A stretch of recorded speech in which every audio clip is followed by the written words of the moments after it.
The following presentation is intended to be presented to BXE Investments. This presentation is created for the class BA 339 at Portland State University. It is presented by AJ Brower, Alvin Lay, Benjamin Logan, Karen Grace Wells, and Will Monge. Ladies and gentlemen of the Board of BXE Investments, we're proud to announce the results of our recent investigation and analysis of the case study into Apple Inc. by our colleague Jessica Grant. Our combined findings lead to the conclusion that Apple is a worthy investment for BXE. It carries all the hallmarks of a well-managed supply chain and development process, including innovative strategies such as exclusivity contracts, which reduce the costs of suppliers and help lock in long-term deals. Direct-to-consumer sales, both online and through their own custom stores, which reduces the need for inventory, saving costs on storage of completed products while providing additional customization. And close supplier relationships, forged through investment in their suppliers, which reduces turnaround times for new products or major changes. These benefits far outweigh the potential issues we've identified in this process, and we hope to demonstrate how throughout the course of this presentation. So, for any decision to be made about further investments, the current state of Apple needs to be looked at. Apple is recognized not only in their respective industry, but in the collective business world as a leader in supply chain management.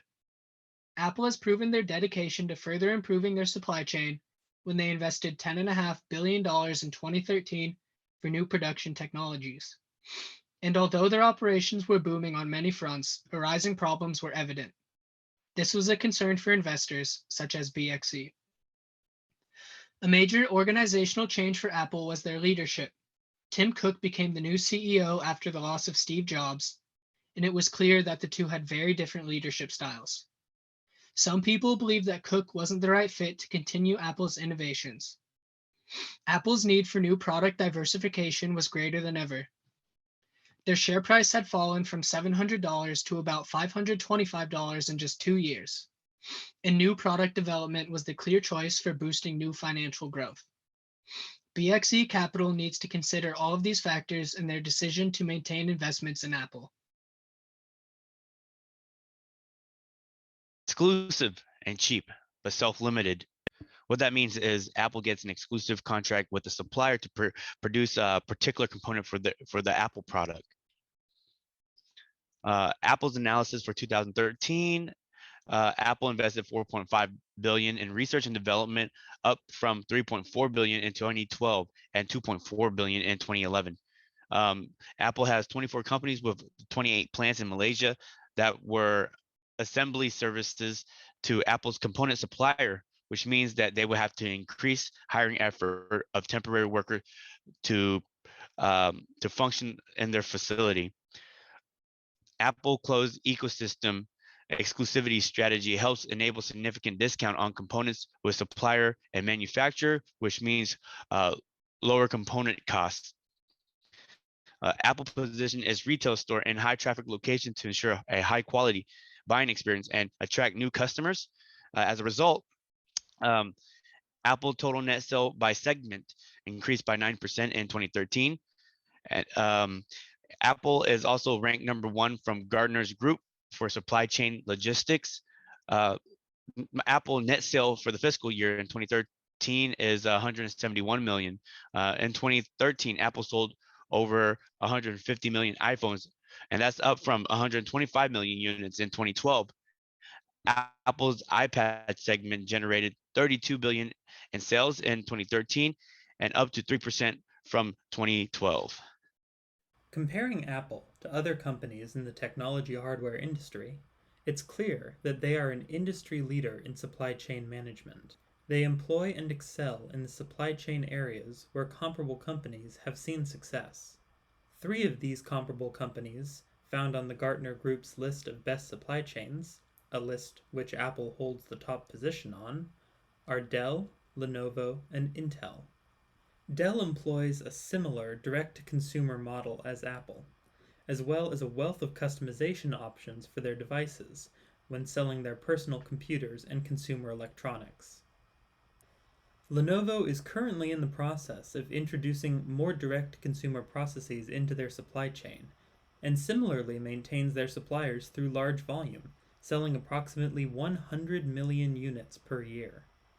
And Intel, a current supplier of Apple's, has implemented something they call the glass pipeline, which is a way of constantly monitoring and tracking their supply chain through data. Apple has a similar program for ensuring that their warehouses, manufacturers, and stores all have the same information.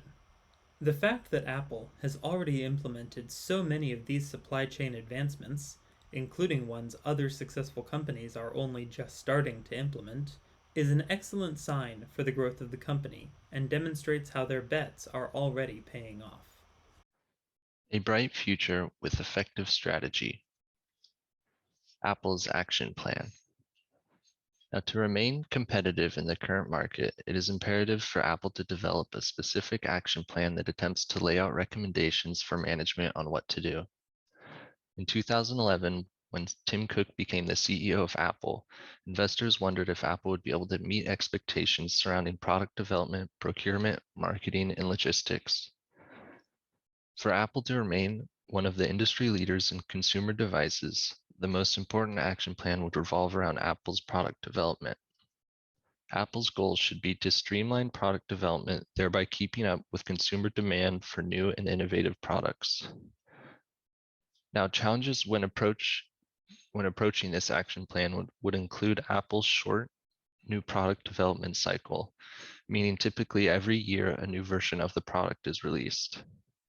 Also, Apple will be faced with the challenge of juggling the expanding consumer demand for watches, accessories, and computers. Developing an action plan of improving the development of new products will help individuals, managers, and Apple as a whole become a more successful company. Tasks will need to be assigned in various departments of Apple logistics processes. Research and development will require more investment as Apple's product is expanded upon. To track the effectiveness of Apple's new action plan, several SMART goals will be utilized to define realistic and measurable goals that add value to the given project. SMART goals would include setting goals around new product manufacturing, procurement, and R&D data that can be tracked and analyzed annually. To keep up with the increasing demand for new products, Apple's newly implemented action plan will help them regain that cult-like consumer base and cement themselves as an industry leader, despite having a new CEO who has different marketing insights when compared to Steve Jobs. With all this said, based on our findings, Apple appears to be a strong and worthwhile investment for BXE. Even with the negative aspects and issues surrounding Apple, we still believe that the positives outweigh the negatives in this case. Take, for example, the issues surrounding Apple's short development cycle. At first, the general public had a lack of faith in Apple's production plan, and many outside sources claimed that this strategy was too risky. However, Apple has shown great promise in this realm, as they move towards streamlining their product development. By applying this strategy, this in return will bring back many returning customers, as well as a handful of new customers, which will increase Apple's market share. Apple's stock will continue to grow with this strategy as well. As they continue to release their new products into the market, they are aggressively penetrating into the market, which will result in an increase of share prices for investors. Another reason why BXE should increase their shares into Apple is because Apple's supply chain is strong and continues to grow. Apple has dedicated major investments towards improving their supply chain processes. Their focuses on exclusivity and utilizing a small amount of suppliers allows Apple to generate stronger relationships with their suppliers. Lastly, Apple continues to prove that they have a strong focus on sustainability and social justice, with their valiant efforts to reduce their carbon footprint. Apple states that they have been carbon neutral since 2020, and that all of their products will be carbon neutral by the year 2030. Based on these findings, we believe that the positives outweigh the negatives, and that BXE should increase their amount of shares in Apple. Thank you.